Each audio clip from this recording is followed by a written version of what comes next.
dimecres s'ha presentat a la sala d'actes de la Biblioteca Josep Soler Vidal la novel·la Puntes de Sabata de Núria Ruiz, finalista de la 7a edició del Premi Literari Delta per a dones. El llibre ha estat editat per l'Ajuntament de Gavà, que finalment ha permès que aquesta història vegi la llum i pugui ser gaudit per tots els gavanencs i gavanenques.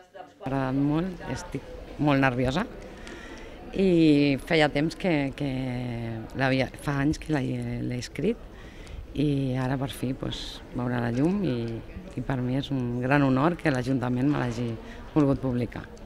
En la presentació, tots els assistents van poder endur-se un exemplar gratuït d'aquesta novel·la, ambientada al segle passat, però que té una forta càrrega social.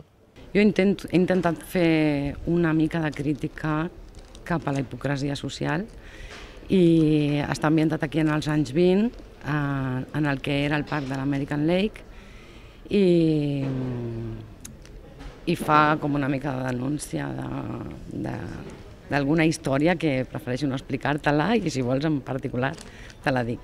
Per la seva autora, Puntes de Sabata ha estat una feina en ocasions complicada però gratificant, i és que la Núria Ruiz és una amant de l'escriptura. Sempre m'ha agradat escriure. És una manera d'alliberar-me les tensions i no sé, sempre m'ha agradat. Per mi és molt gratificant, ni fàcil ni difícil. És gratificant i com que m'ho passo bé, m'és igual que sigui difícil. Amb aquesta presentació s'afegeix un nou títol a la llista d'autors gavanencs que aquest Sant Jordi tenen un llibre acabat de sortir d'impremta.